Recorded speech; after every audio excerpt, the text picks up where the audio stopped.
Welcome to the first episode of England on 99.94 with me, Daniel Norcross, TMS commentator, BT, occasional bits of writing, other nonsense and podcasts, and Rory Dollard, the PA Media's cricket correspondent.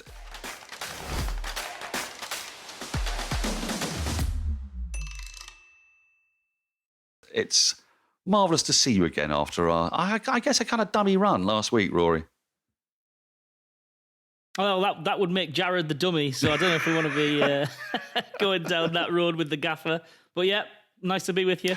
So we're going to discuss three main things today. Firstly, Bazball and what it is in the light of the fact that the Test series is coming up against South Africa beginning on Wednesday at Lord's. How do we define it? Does it work? Is it new? Is it just a smart way of playing cricket? We're going to discuss how you solve a problem like Zak Crawley, and he is an undeniable problem. Tangentially, there's another problem called Jason Roy. Maybe we'll link the two. And finally, we'll get into the weeds of South Africa, how they play, how they're going to be captained, what Dean Elgar thinks about Bazball. So, Rory, let's start firstly with this horrific term that Brendan McCullum hates, doesn't want anybody to use. By the end of this episode, I hope that we'll have come up with an alternative. And if we haven't, I hope that our listeners will. What is it? Well, I think it's fair to say I've heard for almost every England player who's spoken on Bazball since the word was coined has distanced themselves, the team, the sport from it as far as they can. I suppose that's it comes from a desire for sportsmen and athletes not to feel boxed in, I suppose, by a very small word that can be taken in lots of ways. But it comes from the fact that England look, feel, play different cricket than they were literally 3 or 4 months ago. It's us, I suppose it's us as media or even fans grasping to sort of put a bit of meat on the bones for what has changed about this England team. The fact that the 4 test matches have all unfolded in a similar pattern, and that England have chased and chased quite meaty totals and gone about them in the same way. I suppose it has lent to the idea that maybe this is a one-dimensional or a pretty narrow philosophy. But if it was, if you were pushing me for a really honest answer of what is Bazball, I don't know that it exists yet. I don't know if they want it to exist. It might be a bit of sleight of hand, mightn't it, at this stage? It could be the magician bringing out their sparkly assistant while they sort of do the more mundane stuff away from your prying eyes. There might not be too many bells and whistles in this. It might just be that they've hit a decent run of form and they're playing quite attacking cricket when they wouldn't be the first team to do that.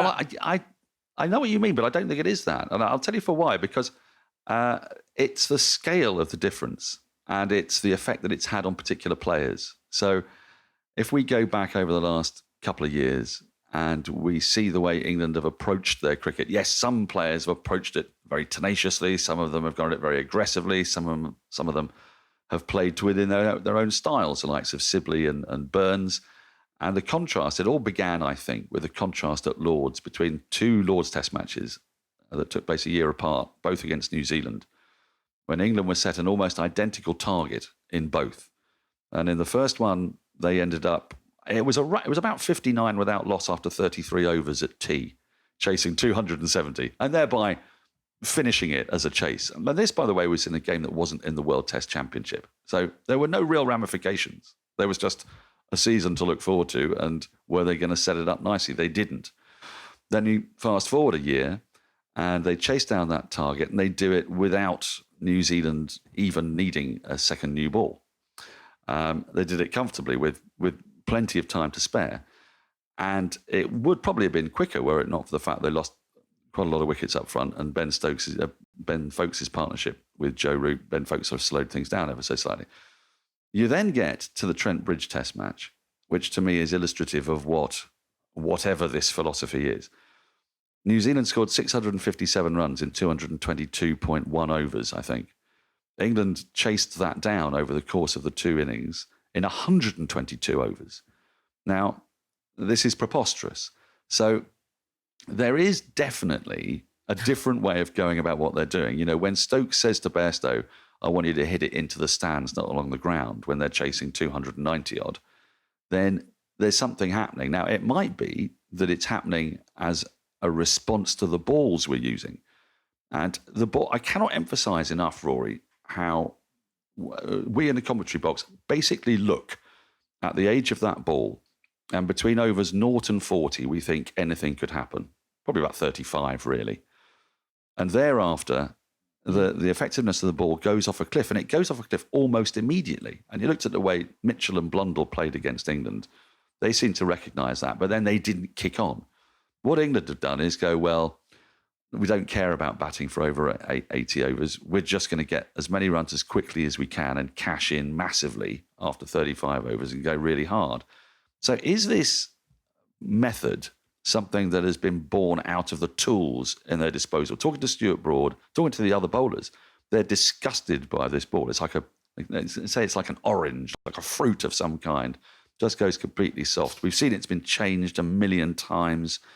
Is it that England are just being a bit savvier about how to play with this wretched tool than other sides that have come over to England perfectly reasonably look at all the data, crunch the normal data and play their normal way?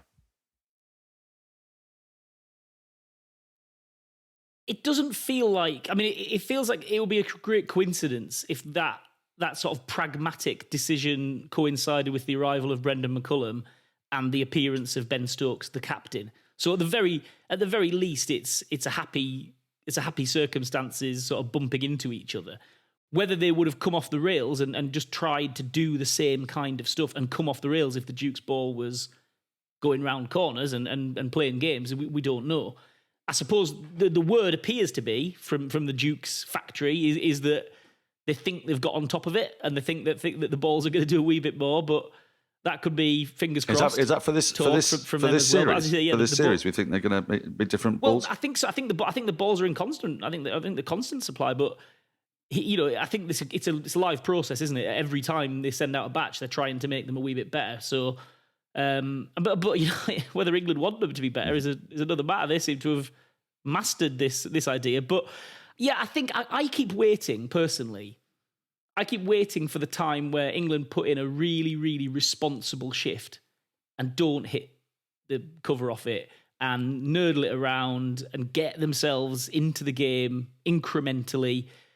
And then I'm waiting for Ben Stokes or somebody to come out and us to say, oh, that wasn't Bazball. What's happened to Bazball? And I want him to say, did you think we were bloody stupid and that we were going to do this every single time? Now, I'm still waiting because they're still doing it every single time and it's working. But, they do keep saying, and they're very ready to own it. They're ready to own it when it falls to pieces and say, we are going to come crashing down doing this sometime. But I would like to think once that does happen and they've tested the limits of time and space and relativity, that they will come to a point where they'll play a little bit sensibly and go, this was never going to be yours to keep. This wasn't forever in every single pitch, every single attack. Yeah. And I suppose the interesting thing for us to work out is whether that's going to be in the next 3 or 4 weeks against South Africa, because is it merely a continuation? Because the pitches, they'll be drier with the weather we've had, but the pitches are broadly similar. An English-style attack, that's what we tend to say about South Africa. It's certainly bowlers that they're familiar with. And if the ball's not doing a lot, is there any reason to sort of roll the dice, or are we going to see more of the same? I suspect the fans who have bought tickets will be happy if they do. It's worth just digging into the weeds just a little bit of this, because it's very easy to see these remarkable run chases and say, well, this is a whole new way of playing. Lords, actually, the run chase was at about 3.5 and over, and that was the trickiest pitch, probably, wasn't it, of the 4, you'd have to say. The second game at Trent Bridge was played on what's effectively a one-day wicket with short boundaries, a particularly short boundary on one side. Where the approach was fascinating was that New Zealand scored 550, and in days gone by, you would have thought that England would have said, right, from that point on, we can't win the game, so we may as well make the most of what are good batting conditions and just bat. And if by some remarkable piece of good fortune we get up to 700 and can put pressure on them, in the last day, then we'll do that. But they didn't do that. Actually, they went out really hard and tried to get to 550 as quickly as possible, despite losing early wickets. So that, I think, was indicative of a different mindset. But they were provided the tools to do that on a pitch that was really kind of like played into their hands as well as the ball. Headingley is a pitch, it seems to me, having watched quite a lot of cricket there, Test cricket, where it gets easier to bat as the match goes on. Fourth innings run chase is not that unusual. Shea Hope with that match-winning 100 against England when they needed 330, the only man to get 200s in a first-class match at Headingley. And then you go to Birmingham, and I suppose that's the one that was the more remarkable because the chase was higher, and it was done without India getting any recourse to a second new ball, and the bowling attack was stronger. Again, just to go back to New Zealand, that bowling attack was massively hampered, wasn't it, by losing Carl Jameson and, crucially, Colin de Grandhomme, who bowled so dry. It meant that Trent Boult, who'd had very little cricket, had to come in and do a lot more of the workload.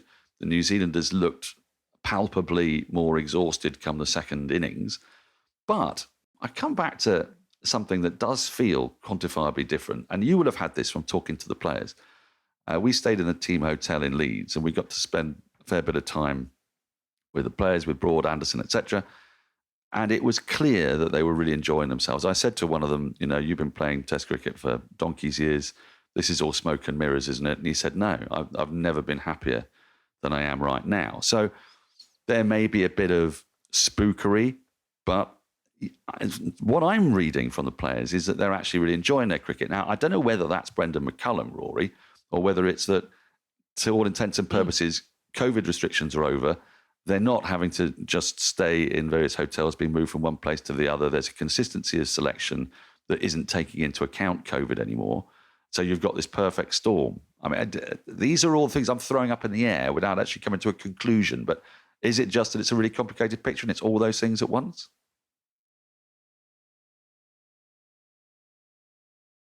It could be, and it could be. I've never known an athlete who wasn't happy when they were winning, and they needed that hard break from what was quite an exhausting period around that England team. It looked like it weighed heavy on their shoulders being around the thing, and they just, via a series of sackings, departures, appointments, a new start was created, and they did have big personalities in McCullum and Stokes. Teams basically the same, but they had a chance, and it was at home to restart. Now they could have lost any of those games. Those chases were, I mean, that first chase they shouldn't have won that game. Normal logic suggests that New Zealand got themselves in a reasonable position. Joe Root came out and really. A lot had to go right, is what I'm saying. Joe Root could have easily. The question about Joe Root was, how is he going to react to being back in the ranks? Maybe he'll have that little dip. And if Joe Root, for whatever his own personal reasons are, has a little dip, we set off on a different track, and it's hard to build that momentum. But I think the players are clearly having a good time. Genuinely, there's no joking around about that. That's very hard to pretend. I mean, Johnny Bairstow gave a press conference in Edgbaston that was near enough stand-up. People were rolling in the aisles. That's not something that happens by accident. Things are going well. I think we'll see that manifest itself in more different ways as time goes on. I don't think we're going to see this Test match rinsed and repeated infinitely. It's not going to go like that. England will lose, they know that, but I think they'll also win and lose in different ways. I don't think people like Brendan McCullum and Stokes they've got simple tenets or simple building blocks that they want to work from, but it's going to go in different ways. And I mean, Stokes has won games for England in tons of different ways. He knows that there's a bit of shade and light around these things. So yeah, the philosophy, the mindset, the guiding principles are probably baked in for the long term, but they might bat first one day. Well, I was going to say that I think if you can find a guiding principle, it might be illustrated by Alex Lees and by something that I sort of heard, but I can't remember the exact quote for, which is that Brendan McCullum had said that he only really felt that he'd fulfilled what he wanted to do in Test cricket in the last year and a half of his own career, when he sort of let himself, I say let himself go, he let himself try to be the best version of himself. And why I bring up Alex Lees is because you have been out there in the Caribbean and watched Alex Lees come into the side after England began the winter with Hasib Hamid and Rory Burns, having had Sibley and Burns, and having a very dour approach, a bit of the Silverwood approach right at the beginning of his tenure, when he said, "We want to bat long, we want to bat the overs." Now that guiding principle is out of the water. Anderson and Broad, strangely, are not complaining about bowling 222 overs and only batting for 122 because they're winning. But they sure as hell would have been complaining had they been losing. That would have been horrendous for them. And Alex Lees batted like a man in the West Indies who was surprised to have got the gig and wanted to prove that he had the right to be there by not getting out. And then he did the same thing in the first innings at Lord's. And then in the second innings, he hit a breezy 20 off 32 balls and he looked a completely different player. From that point on, the positive approach that he's taken to try to hit the full length ball, drive it through the covers, all the things that got him into the side in the first place, that Durham fans and Yorkshire fans before that would have seen, we suddenly got to see something of. His strike rate is just like twice as high from that innings on compared to the previous innings in the 7 innings he played against West Indies and the first innings against New Zealand. So it leads us, a rather natural, brilliant segue, onto the second item I want to talk about, which is his opening partner, Zak Crawley. How do you solve a problem like Crawley? Because this, I think, also exemplifies where people got Bazball a bit wrong.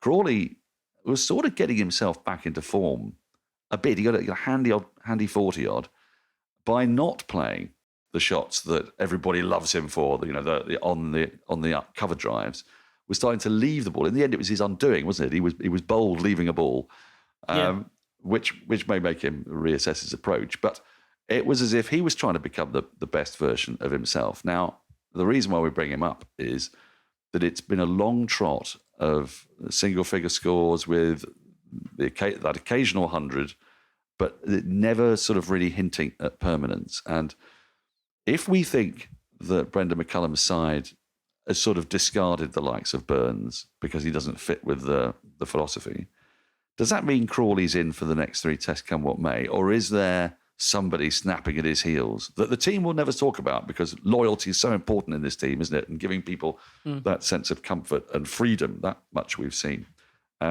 Firstly, is there a problem? And secondly, how are you solving it, Rory?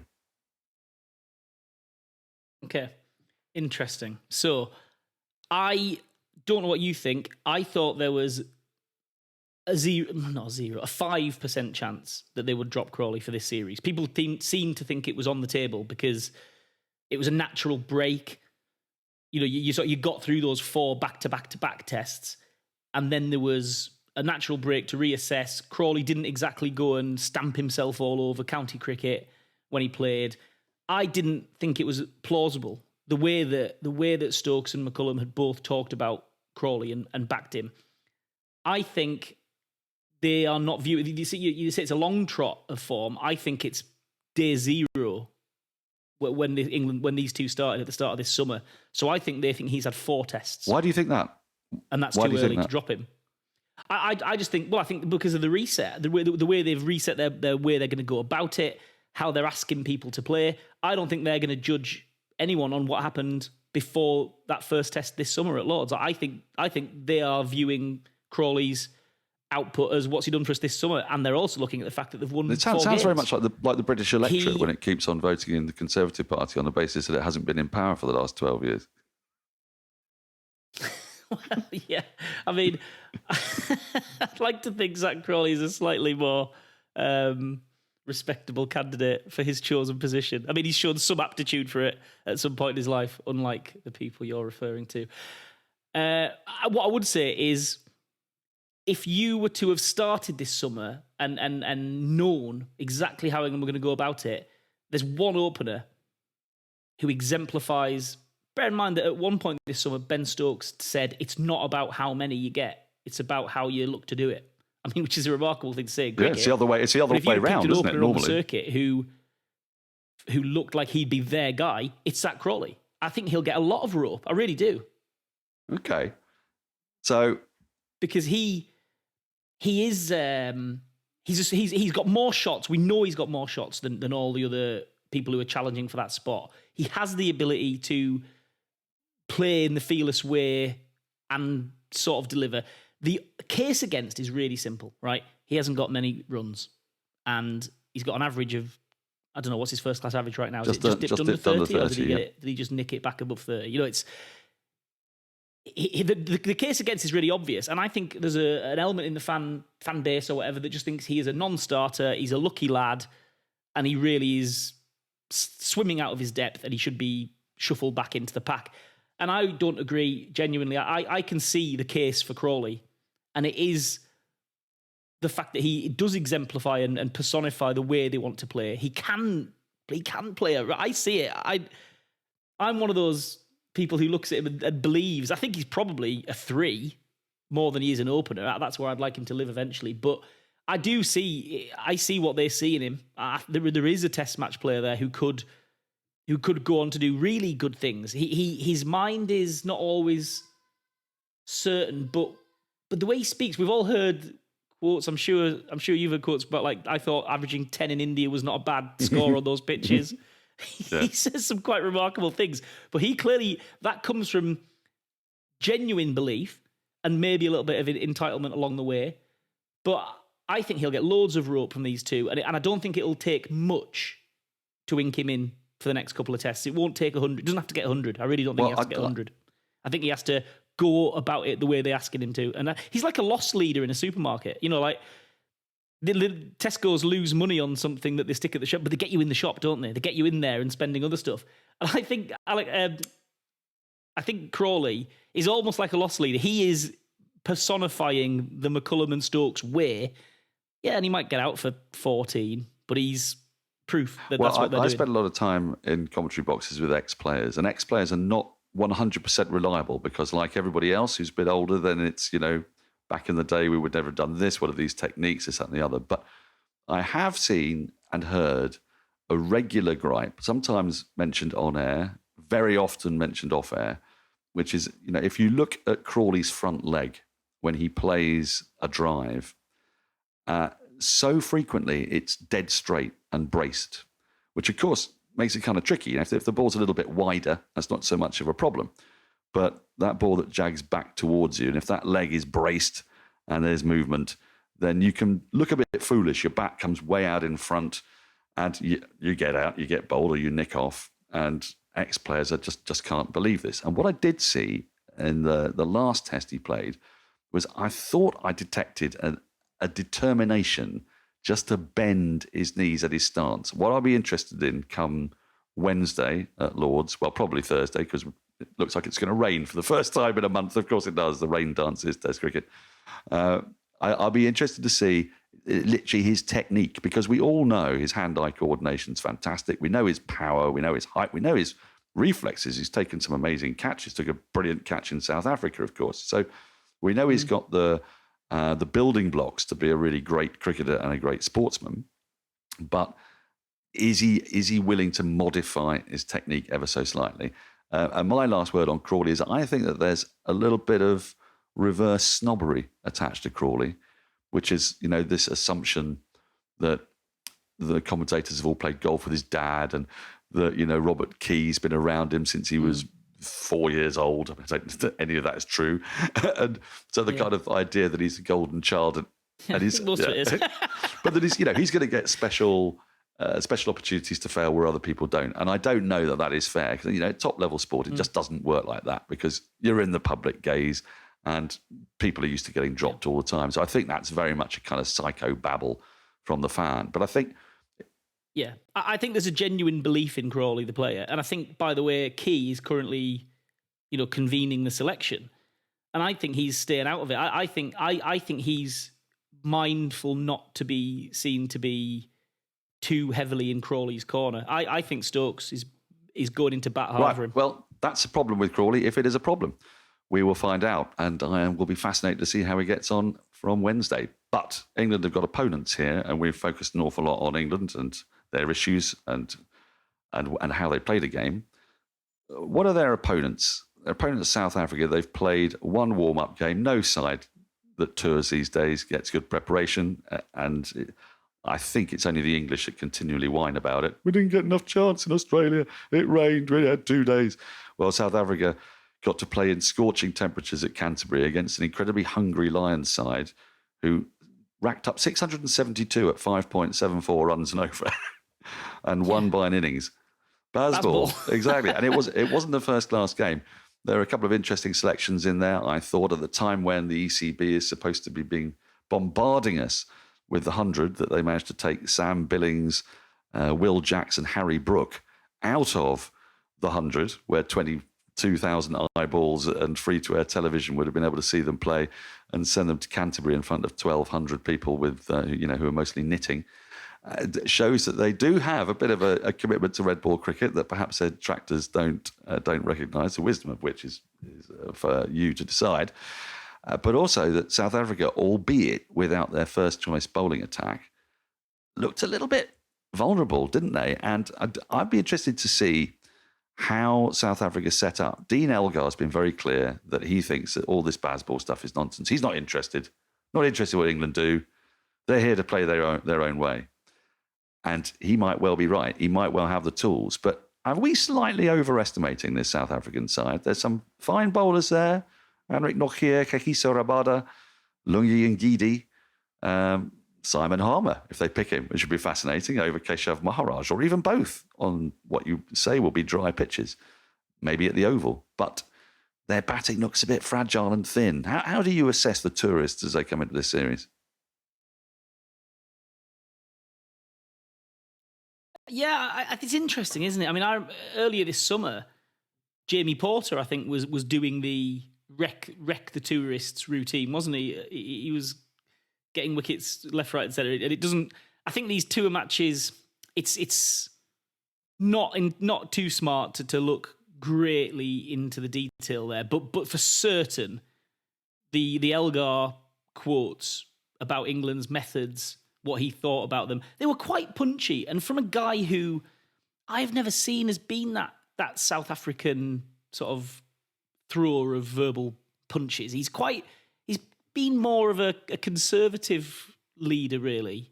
Not to talk about conservative leaders again. But it's kind of set the debate up, hasn't it? Because he hasn't deflected the question about England's new style. He's grabbed it. He's grabbed it by the horns and said, there's no life in this. There's no lifespan. There's no longevity. It's a bit dumb. And they're going to come crashing down. We're going to hear, I would love to hear those stump mics when England bat, because he'll be all over them. And when he comes to bat, because he's set it up really nicely. And this team, led by Stokes, isn't going to be wilting violets. They're going to be amongst it. Can you imagine? So can you imagine a greater contrast? And also, it's between captains. I mean, can you think of a greater contrast? If we think that captains lead from the front, Ben Stokes charging down the wicket at Carl Jameson at Lords. Gosh. I know, it brings back a slightly scary memory, doesn't it?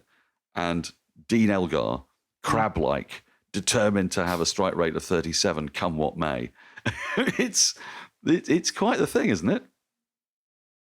Yeah.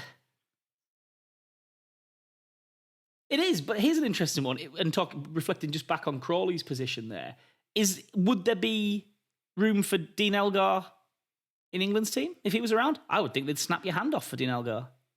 He's not gonna chase down 350 in a day, but I would think they would look at a player with his pedigree and his sort of ability to get into the game, and they'd find a way to make it work, wouldn't they? I mean, I think he'll be crucial to them. The captain always is, I suppose. But England need to get into him because he could slow them down in a real. And they don't. One thing we know this summer is that they like the game to move, and they like it to be moving. And India got a little bit sucked in by that. They sort of pushed the game. They pushed the accelerator a little bit more than they needed to. And Elgar might just try and really pump the brakes and see how England cope with it, and because they've been used to getting things moving. So interesting. Harmer's a good one. I'd love to know about Harmer really, because it feels like he should play. Maharaj has had an excellent run of things, and he's a really smart player. But geez, Harmer knows so much about these players. He's bowled at them all. He's bowled them all out, except Alex Lee. Alex Lee's told me that he's always gets out to Sam Cook before Palmer comes on. So you never know. But I would like to see him play. They've lost Duan Olafia, another player who has sort of been around these circuits. But these are going to be players who know each other pretty well, aren't they? They're not coming at each other fresh, and I think these are two teams, given Elgar's words and given the commitment to sort of this pushing the barriers that England have laid out. These are going to be two teams who are absolutely scrapping to control the story, aren't they? Like the rhythm of the game and the narrative of it. They're going to be really scrapping for that, and that's going to make it interesting. Now, a little bit of disappointing news from the South African camp. Duan Olafia has been ruled out of the tour. It still leaves a fine bowling attack, like Ngiti, Nortje. But Rory, you're hearing that Rabada may be in doubt. Well, yeah, he missed the island games with an ankle knock. I think he's said didn't play the tour match. So you would like to think, just from a spectacle point of view, you would like to think that that's them looking after him, and that they're actually just timing his charge perfectly to unwrap the ball at Lord's, because whatever your partisan views are, whether you're watching on TV, listening on the radio, got a ticket, you want to see Kagiso Rabada play a test match. So hope he's fit. And yeah, they've got a few decisions to make other than that. It's not, Nokia's not played test cricket for about a year, I don't think. And Gidi's there. They've got, I mean, when do they not have fast bowling options? So they've coped without Duan Olafia for 4 or 5 years due to Kolpak stuff, so they could probably cope with him without him again this time. But Rabada, he's the one who really, he would change, his absence would change the balance of power, wouldn't it, in the game? So hopefully they've just been looking after him. And just before we go, do you think there's any chance that by the end of this series we're going to see a couple of bolters? Might we see the romantic's choice? Might Moeen Ali get a run out at the Oval, which is known to have a little bit of spin in it? It's had a bit of grab in it, actually, for the 100 games. We've had this incredibly dry summer. Might we see spin twins, Maharaj and Harmer, by the end of the season? Or is there just somebody you can see, like Harry Brook, maybe, getting a debut, somebody bolting into either of these two sides before the series is over? Well, with England, I mean, I don't think we'll see Moeen.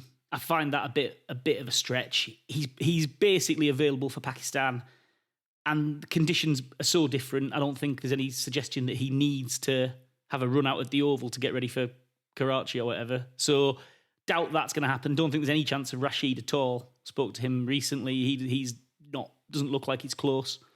As it's the Oval, obviously we know Harry Brook is next in line, and they'll be keen to, if there's a vacancy opens up, they'll be keen to give him a look at it. But as it's the Oval, it would be interesting with a view to Pakistan if Will Jacks came into the mix. He hasn't bowled, I know he's not bowling loads and loads, but if he could justify his spot, he's obviously just got 100 in the 100, but if he could justify nipping into that 11 through his batting, chucking in a few spare overs, that could be exactly the job that's up for grabs in Pakistan. It was a job that I thought Liam Livingstone was probably going to be shouting up for, but that hasn't really transpired. So, I don't know, you tend to think Will Jacks is going to have an England career to speak of fairly soon, so the sooner the better, but it probably is going to be white ball.